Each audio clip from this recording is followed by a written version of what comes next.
বিসমিল্লাহির রহমানির রহিম। Build engineering এর কনস্ট্রাকশন পক্ষ থেকে আমি হৃদয় আছি আপনাদের সাথে। আশা করি সবাই ভালো আছেন। স্ট্রাকচারাল অ্যানালাইসিস অ্যান্ড ডিজাইন কোর্সের আজকে পঞ্চম পর্ব। এর আগের ভিডিওতে আমি আলোচনা করেছিলাম deflection of frame by unit load method আর ভার্চুয়াল ওয়ার্ক মেথড। আর তারও আগের ভিডিওগুলোতে আমি ফোটাল মেথড, ক্যান্টিলিভার মেথড এবং ফ্যাক্টর মেথডটা শেষ করেছিলাম। আপনারা যদি প্রিভিয়াস ভিডিওগুলো দেখে না থাকেন তাহলে দেখে আসতে পারেন। আর আজকে আমি দেখাবো হলো থ্রি মোমেন্ট ইকুয়েশন। তো আমি থ্রি মোমেন্ট ইকুয়েশনে চলে যাচ্ছি। থ্রি মোমেন্ট ইকুয়েশনটা আসলে মেইনলি আমাদের কেন ব্যবহার, মানে আমরা কি উদ্দেশ্যে আমরা এটা করব, কীভাবে ব্যবহার করব, কোথায় ব্যবহার করব, এটা আসলে কন্টিনিউয়াস বিম অ্যানালাইসিস করার জন্য ব্যবহার করা হয়। কন্টিনিউয়াস বিম বলতে দুইয়ের অধিক স্প্যান থাকলে, দুইয়ের অধিক স্প্যান থাকলে আমরা সেই বিমটাকে অ্যানালাইসিস করার জন্য আমরা থ্রি মোমেন্ট ইকুয়েশনটাকে ব্যবহার করে থাকি। তো এখানে আমি প্রথম স্টেটমেন্টটা লিখছি যে the three moment equation express the relationship between the bending moment at three successive support of continuous beam. আমরা আসলে এই যে সাপোর্টগুলোতে মোমেন্ট বের করি থ্রি মোমেন্ট ইকুয়েশন মাধ্যমে। হ্যাঁ, তাহলে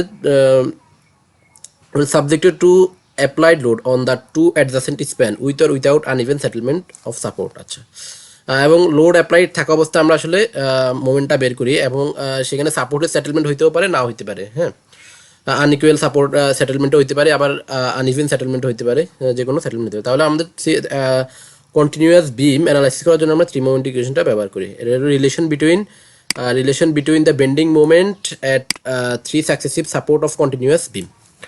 তাহলে বেন্ডিং কন্টিনিউয়াস যে আমাদের স্প্যানগুলো থাকবে, সেই স্প্যানগুলোর যে সাপোর্টগুলো থাকবে, সাপোর্টের যে মধ্যে যে বেন্ডিং মোমেন্টের রিলেশন, সেটাই আসলে আমরা করে এক্সপ্রেস করি আর কি থ্রি মোমেন্ট ইকুয়েশনের মাধ্যমে। আচ্ছা, তো এখানে আমরা এই যে এখানে আমি একটা কন্টিনিউয়াস বিমের ড্র করছি, ফিগার ড্র করছি, যেখানে আমাদের ইউনিফর্মলি ডিস্ট্রিবিউটেড লোড অ্যাপ্লাই হচ্ছে কনসিডারিং এনি অরবিটারি লোড। এখানে আসলে যে কোনো লোডই অ্যাপ্লাই হতে পারে, পয়েন্ট লোড থাকতে পারে, ইউনিফর্মলি ভ্যারিং লোড থাকতে পারে, যে কোনো লোড। তো এখানে আমি কি করছি, এরপরে হলো আমি ধরলাম যে এখানে আমাদের একটা সেটেলমেন্ট হয়েছে, এই সাপোর্টটা সেটেলমেন্ট হয়েছে। এই সাপোর্টগুলো সেটেলমেন্ট হওয়াতে আমাদের এই যে এখানে প্রথমে যেটা দেখতে পাচ্ছেন রেড কালার যে ডটেড লাইন, এটা হলো আমাদের ডিফ্লেক্টেড শেপ, এই বিমের ডিফ্লেক্টেড শেপ, অথবা এটাকে ইলাস্টিক কার্ভ বলা যায়। এরপর হলো এখানে আমাদের এটা হলো হায়ার এলিভেশন অফ এ, আর এটা হলো আমাদের হায়ার এলিভেশন অফ সি। এটাকে এভাবেও ড্র করা যায়, একটু বি পয়েন্টটাকে, বি সাপোর্টটাকে এখানে ড্র করে তারপরও ড্র করা যায় আর কি। তো আমি এভাবে ড্র করছি একটু সুবিধার্থে। ওকে, এরপরে আমাদের এই বিমের লেন্থ হলো L1 লেন্থ, এই আর মানে এই স্প্যানের, এই বি স্প্যানের লেন্থ L1, বিসি স্প্যানের লেন্থ L2, আর এই এ বি স্প্যানের যে বিমটা, সেটার মধ্যে আমাদের সেটার মোমেন্ট অফ ইনার্শিয়া I1, এটার মোমেন্ট অফ ইনার্শিয়া I2। ওকে, তো এখানে আমি তিনটা পয়েন্ট, যে আমাদের যে ডিফ্লেক্টেড শেপ যেখান থেকে শুরু সেটা এ প্রাইম, এরপর এটা আমাদের A1, এটা এ, আর এটা সি প্রাইম, সি1। এখানে আমাদের এই যে এ প্রাইম থেকে এই পর্যন্ত যে হাইট, সেটা এইচ দ্বারা প্রকাশ করছি আমি, আর সি থেকে সি প্রাইম পর্যন্ত এটা এইচ সি দ্বারা আমি প্রকাশ করছি। ওকে, এরপর আমাদের এখানে পরবর্তী যে ডায়াগ্রামটা, সেটা হলো free moment diagram. Free moment ডায়াগ্রামটা আসলে আমরা এখানে কি করছি, আমি এখানে যেটা করছি সেটা হলো এই যে স্প্যানটা আছে, এই স্প্যানটাকে আমি জাস্ট একটা সেপারেট স্প্যান চিন্তা করছি, করে সেখানে লোড অ্যাপ্লাইড লোডের জন্য আমি যে মোমেন্ট যে ডায়াগ্রামটা পাইছি সেটা হলো free moment diagram. Free movement ডায়াগ্রামটা হলো, আপনারা জানেন যে এসএফডি বিএমডি করার সময় আপনারা নিশ্চয়ই লক্ষ্য করেছেন যে আমাদের ইউনিফর্মলি ডিস্ট্রিবিউটেড লোডের জন্য আমাদের প্যারাবোলিক শেপের কার্ভটা হয় মুভমেন্টের ডায়াগ্রামটা, প্যারাবোলিক শেপ এই যেটা। আর এটা হলো A1 যে পয়েন্টটা, এটা হলো আমাদের A1 হলো আমাদের এই মুভমেন্ট ডায়াগ্রামের এরিয়া, A2 হলো এই ডায়াগ্রামের এরিয়া, এবং এই যে পয়েন্টটা এটা হলো আমাদের সিজি। ওকে, তাহলে আমরা এরপরে আমরা যে সেটা হলো ইন মুভমেন্ট ডায়াগ্রাম হলো আমরা প্রত্যেকটা সাপোর্ট থেকে আমরা একটা পয়েন্ট ড্র করছি, প্রত্যেকটা সাপোর্ট আমার মোমেন্টের পয়েন্ট ড্র করে সেখানে আমি জাস্ট এই যে স্ট্রেট লাইন দ্বারা এটাকে সংযুক্ত করে দিয়েছি। আর এখানে আমাদের স্ট্রেট লাইন দ্বারা সংযুক্ত করার পর এখানে এটা একটা ট্রাপিজয়েডাল শেপ হয়েছে, এটা আরেকটা ট্রাপিজয়েডাল শেপ হয়েছে। তো হওয়ার কারণে এখন এটা আমরা একটু হিসেবে সুবিধার্থে আমরা এখানে কী করছি, এটাকে জাস্ট এই যে ডটেড লাইনটা দ্বারা কী করছি, ডিভাইড করে এখানে এটা একটা ট্রায়াঙ্গেল তৈরি করছি, এটা আরেকটা ট্রায়াঙ্গেল, এটা একটা ট্রায়াঙ্গেল, এটা একটা, মানে জাস্ট একটা ট্রাপিজয়েড থেকে আমরা দুইটা ট্রায়াঙ্গেল পাইছি, এখানেও একটা ট্রাপিজয়েড থেকে দুইটা ট্রায়াঙ্গেল পাইছি। ওকে, এটা হলো আমাদের ইন মুভমেন্ট ডায়াগ্রাম। তো এই মুভমেন্ট ডায়াগ্রামগুলো আমরা ব্যবহার করে, তো এখানে আমরা এই ডায়াগ্রামগুলো দেখে থেকে মেইনলি এটা আমাদের যে এক্সপ্রেশনটা ডেরিভেশনটা এটা সলভ করব। তো প্রথমে আমি যে কথাগুলো বলেছি এগুলো এখানে আবার লিখে আছে, যে আমরা A B and BC in figure A two adjacent span, মানে এ বি এন্ড বিসি হলো আমাদের দুইটা স্প্যান, দুইটা in continuous beam which is owing to unequal settlement. Support A and C are higher elevation. A এবং C হলো আমাদের higher elevation, এরপর A and C are higher elevation then support B. এখানে আমাদের যদি এই সাপোর্টটা সেটেলমেন্ট হতো তাহলে A and C আমাদের হায়ার এলিভেশন থাকতো। ওকে, এখন আমাদের এটা সেটেলমেন্ট হয়েছে, এখানে আমাদের হায়ার এলিভেশন A এটা, আর এখানে C এটা elevation. Higher elevation by B amount of H and H C respectively. এই এলিভেশনটাকে আমরা H দ্বারা প্রকাশ করছি এবং এই এলিভেশনটাকে আমরা HC দ্বারা প্রকাশ করছি। MA MB MC be the moment A B C respectively. আমাদের এ বি এবং সি পয়েন্টের মোমেন্ট হলো MA MB এবং MC। এটা আমরা পাইছি হলো এই যে এখানে এই এর মাধ্যমে এই তিনটা পয়েন্টে আমরা জাস্ট স্ট্রেট লাইন ড্র করে এটা পাইছি আমরা। এরপর হলো figure B represent the diagram of span. Figure B represent the moment diagram of span A B and BC due to applied loading considering A B and BC simple beam. তাহলে A B and BC হলো আমাদের simple বিম এবং এটা আমাদের moment diagram.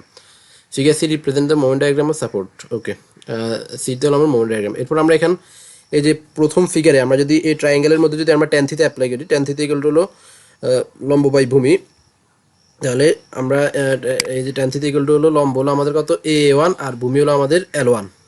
এই ট্রায়াঙ্গেলের L1, এই ট্রায়াঙ্গেলের L1, তাহলে opposite যে ট্রায়াঙ্গেলটা আছে সেটা হলো আমাদের লম্ব CC1 আর ভূমি হলো আমাদের L2। ওকে, তাহলে আমরা এখানে ট্যান থিটা অ্যাপ্লাই করলাম, এটা আমাদের 1 নং ইকুয়েশন। এখান থেকে আমরা A1 এর মান বের করবো। A1 এর মান হলো A1 এর মানে যে A1 এর মানে হলো আমাদের টোটাল যে HA আছে, HA থেকে আমরা যদি এই যে এই এতটুকু ডিফ্লেকশন আমরা বাদ দিয়ে দিই সেটা, তাহলে আমরা HA এর মানটা পেয়ে যাব। তাহলে A প্রাইম এখানে লিখেছে HA A prime A1 equal to হলো HA minus deflection of A prime from the tangent of B। তাহলে এখানে আমরা যদি এখন মোমেন্ট এরিয়া থিওরেম অ্যাপ্লাই করি, মোমেন্ট এরিয়া থিওরেম অ্যাপ্লাই করলে আমাদের মোমেন্ট অফ এরিয়া থিওরেম হলো area moment of M/EI diagram between A and B about A।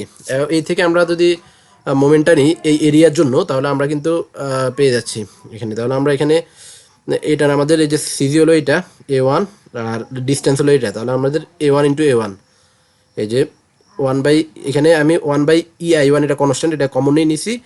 এরপর এখানে A1 A1 নিলাম। পরের এরপর আমরা পরের ট্রায়াঙ্গেলে চলে আসবো। পরের ট্রায়াঙ্গেল হলো যে এটার আমরা এটা আমাদের লম্ব দিক থেকে যদি আমরা ডান দিকে আসি, তাহলে সেক্ষেত্রে আমাদের ডিস্টেন্স হলো 1/3 of L1, A3 into 1/3 of L1। এরপর যদি আমরা এই পাশ থেকে আসি তাহলে 2/3 অফ L1।